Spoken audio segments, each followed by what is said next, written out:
Is palm oil really bad for you, or are we mistaken? This question must be dealt with because as I highlight the indigenous foods of the Igbo culture and Africa in general, you can see that a lot of indigenous foods are traditionally cooked with palm oil. So this got me wondering about what exactly are the health benefits of palm oil, and how come our indigenous people survived on eating foods cooked with palm oil for almost every meal, despite the relative health concerns regarding the content of saturated fats. If you want to explore this topic with me, then keep watching because I've got plenty of good, surprising information for you today. Hi, I'm Dr. Ifey, and today we'll talk about the types of fats and nutritional contents of palm oil and its health benefits and potential risks in comparison with some other types of oils. But first, a bit of an introduction. Palm oil, derived from the fruit of the oil palm tree, is a widely used oil, especially in West and Central Africa, as well as other parts of the world like Southeast Asia, and has been a staple in the diets of various indigenous cultures for thousands of years. Now let's discuss the nutritional components and health benefits of palm oil. The number one concern that people have is what is its effect on cardiovascular system. And I intend to cover this in detail, but before going there, first let's talk about the vitamins and antioxidant properties of palm oil. Palm oil is rich in the antioxidants tocopherol and tocotrienol, both forms of vitamin E.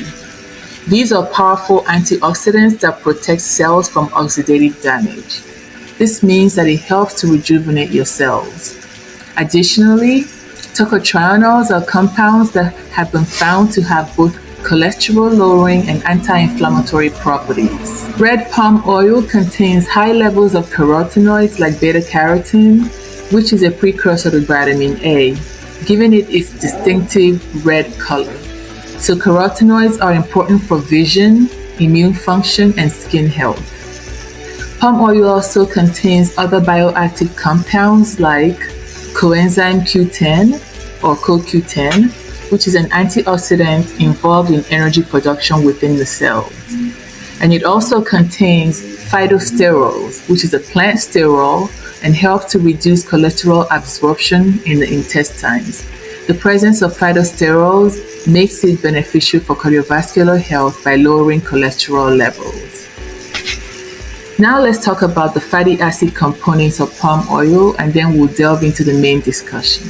Palm oil contains approximately 50% saturated fats, primarily palmitic acid and stearic acid. It also contains about 40% oleic acid, that's omega-9 fatty acids, and around 10% linoleic acid, and that's omega-6 fatty acids. When you look at the fat composition of palm oil, there's a mixed effect going on there, but let's take a look at it in a bit more detail. While the high saturated fat content of palm oil can raise the LDL cholesterol level, the presence of omega-9 fatty acids along with antioxidants can mitigate some of that effects on the heart. One of the important components of palm oil is omega-9 fatty acids.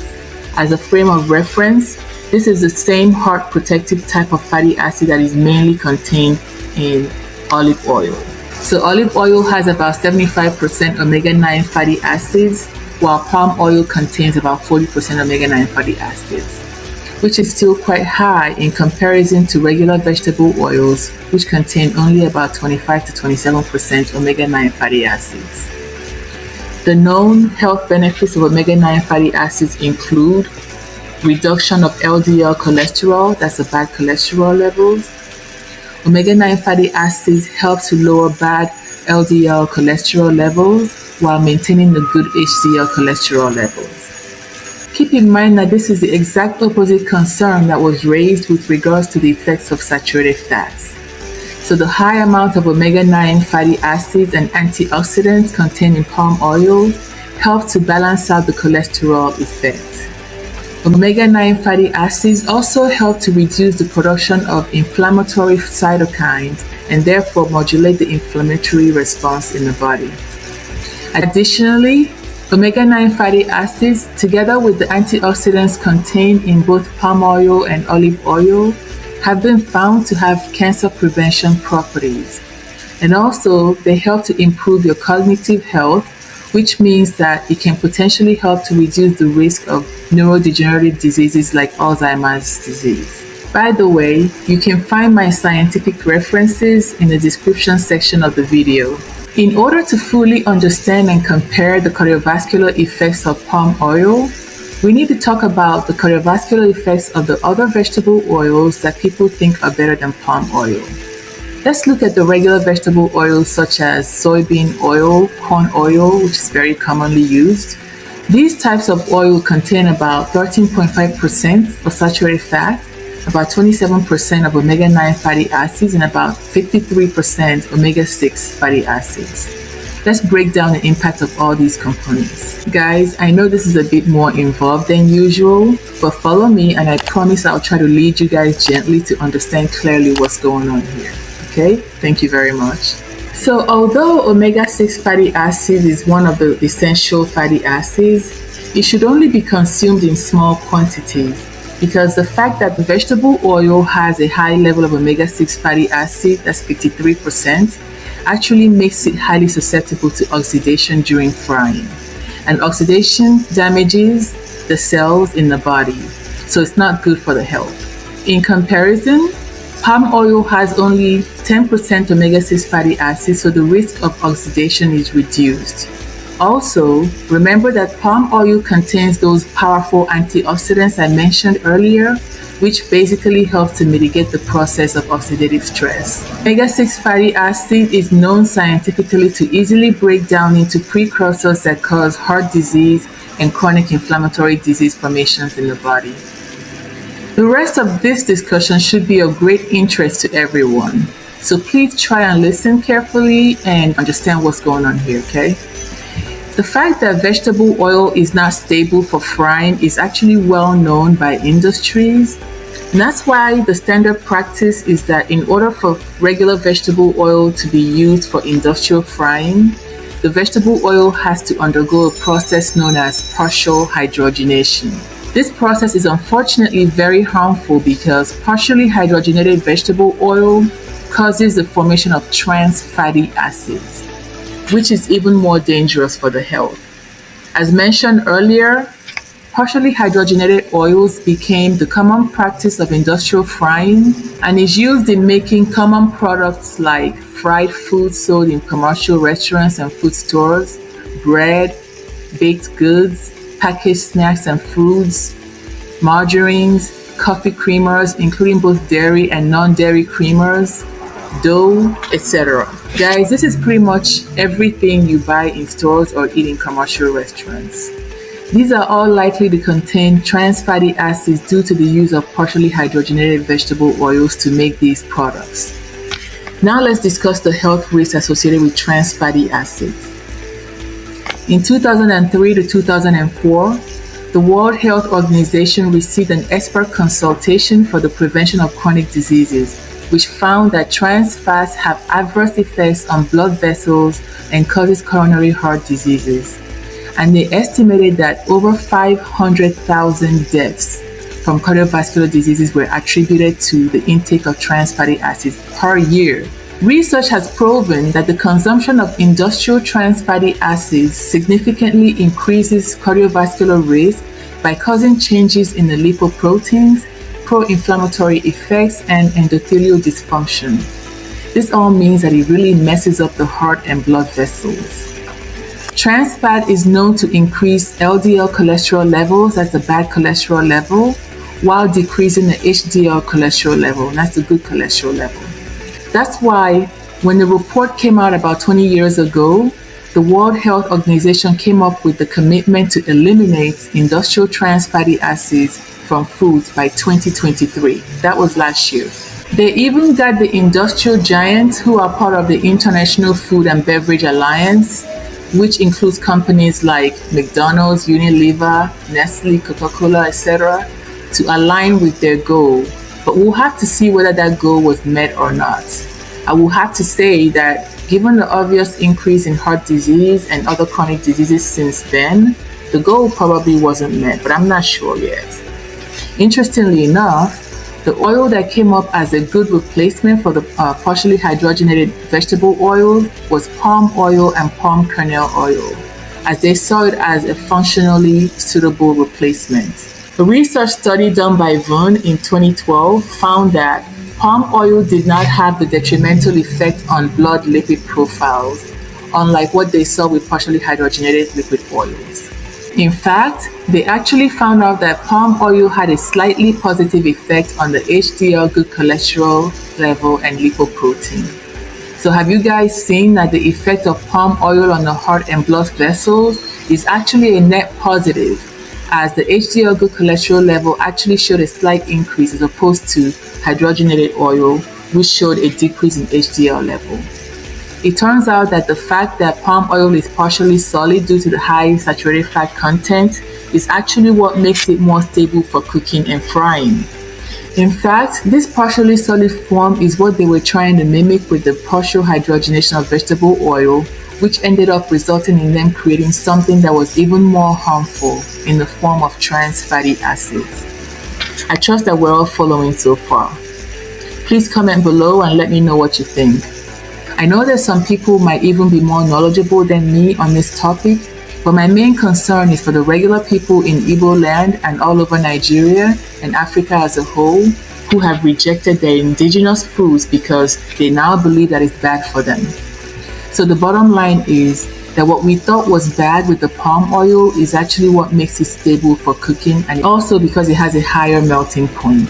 These same advantages also apply to palm kernel oil, which can also be produced in Igbo land and other parts of Nigeria where palm trees grow naturally, since the palm kernel raw materials are already available.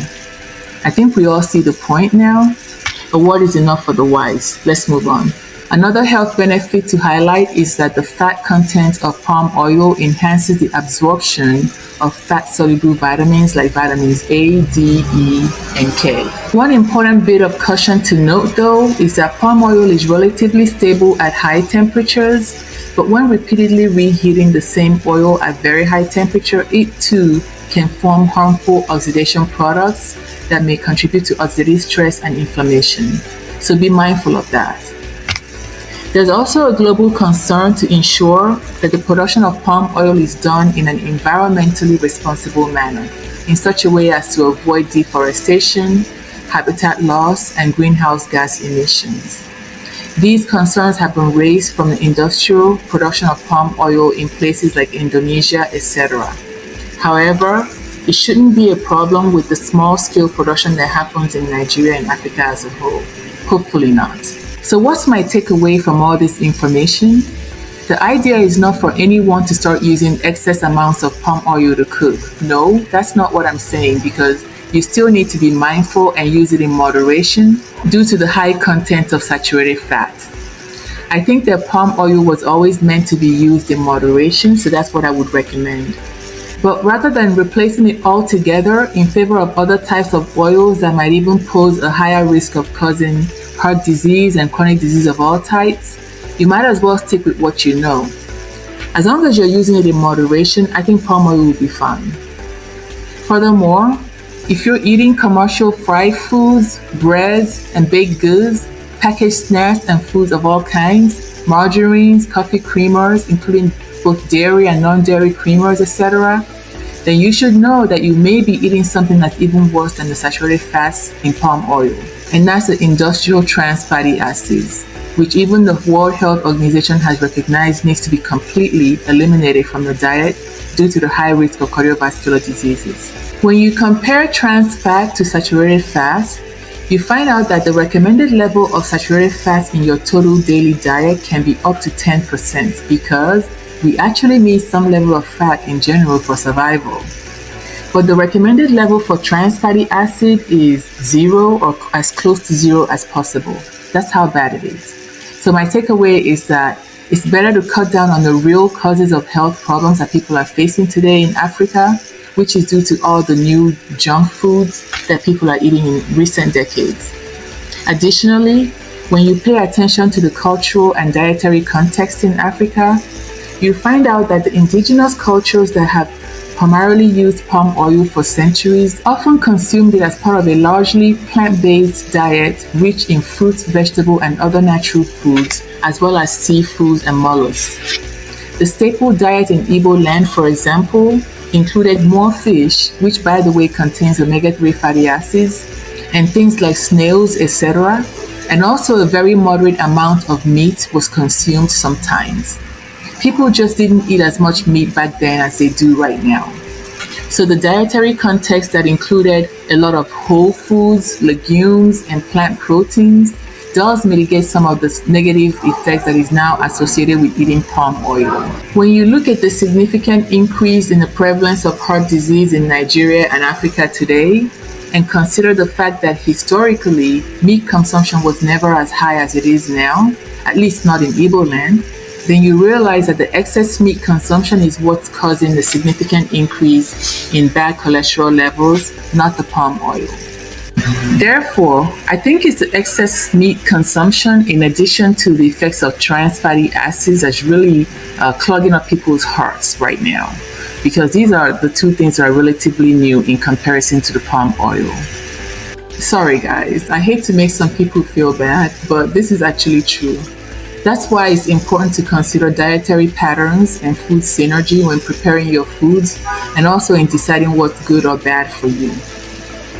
In case you're wondering at this point, what other type of oil besides palm oil is stable for cooking and frying, I can't end this video without providing you guys with another information, okay? Another option that's easily accessible for most people is groundnut oil, also known as peanut oil in the West. Peanut oil contains 46 to 50% omega-9 fatty acids, which is pretty good because it has those good heart-healthy properties I spoke about with olive oil.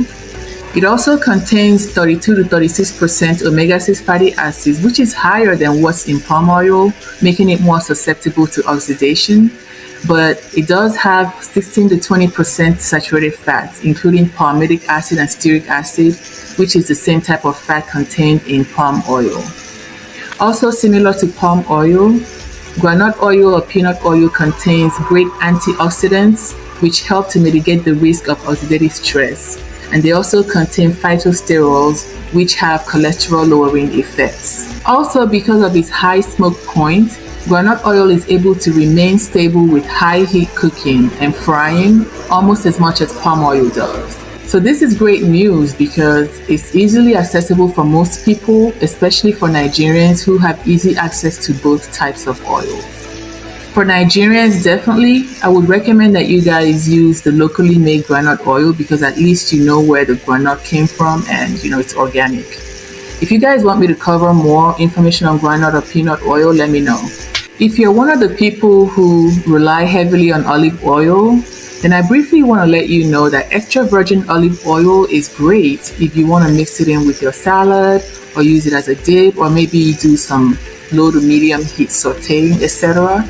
But unfortunately, it's not stable for high temperature cooking, and it's definitely not good for frying. In conclusion, palm oil has been produced by and eaten by the indigenous people in Igbo land and other parts of Nigeria and Africa in general for thousands of years. Palm oil contains beneficial components such as vitamin E, carotenoids, and omega-9 fatty acids, offering antioxidant properties and other health benefits. It also has a high content of saturated fats. However, this is not all bad, as it is mitigated by the good components in palm oil, and it also helps to make the oil more stable for cooking and frying. Palm oil is even seen as a suitable functional alternative for the partially hydrogenated vegetable oil used in industrial foods, which causes the formation of trans fatty acids in those food products. Guys, I just found out that although the higher income countries like the US, Canada, England, etc.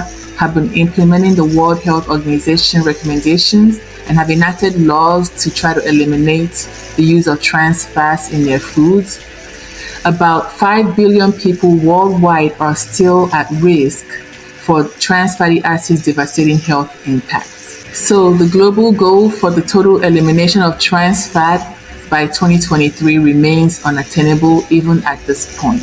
An article written by the Pan-American Health Organization says that Nigeria is among the countries that are still considering enacting laws towards eliminating trans fat use in food sold in the country. But this has not yet been done. So this means that all those food products like bread and baked goods, margarines, packaged snacks, and industrial fried foods, etc., that people eat in Nigeria are most likely full of trans fatty acids, and that causes all kinds of cardiovascular issues that people are having. There's actually a lot to uncover regarding this whole trans fat issue. So if you guys want me to do a video specifically on the World Health Organization guidelines for countries to adopt for the elimination of trans fats, and to see where Nigeria is in the process, because they actually do have a status report. Anyway, just go ahead and comment below, okay? So now we can all see that, contrary to what a lot of people have come to believe, the foreign foods and products are actually not better for people in Nigeria and Africa as a whole.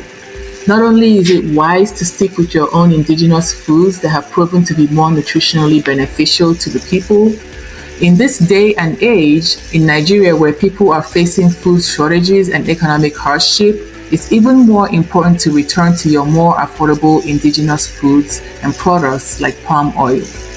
Not only is palm oil a better option for cooking in terms of your health, as rightfully identified by our indigenous people that came before us, it's also a cheaper and more accessible option that can help more people survive and thrive in difficult economic times. Thank you once again for watching. If you found this video informative, please like, share, and subscribe for more insights into traditional foods and their health benefits. Hi, I'm Dr. Sylvia Ifey Onyensoh, and I believe in true healing, not just masking the symptoms. I'm focused on helping individuals recover and thrive beyond chronic inflammatory diseases, chronic fatigue syndrome, as well as common metabolic disorders. Are you struggling with relentless fatigue or chronic inflammation of any type? Did you know that most serious chronic diseases also have symptoms of chronic fatigue syndrome? My holistic approach focuses on the root cause of diseases, not just the symptoms. Therefore, I offer you a path towards genuine recovery or significant improvement. Are you concerned about cancer risk, or are you someone who has already been diagnosed of cancer and you're interested in now adding in an effective nutritional strategy to help slow down your symptom and disease progression so that you can start feeling better quicker? My holistic nutritional strategies are tailored to safeguard your health by enhancing your body's natural defenses. At Trusty Health, I understand that true healing starts from within.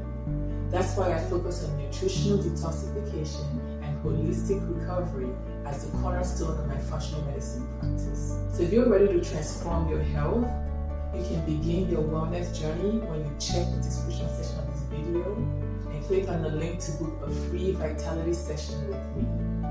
Also, you can visit my website at www.trusty-health.com for more information. It's time to heal, prevent, and thrive. Discover the power of functional medicine with Trusty Health.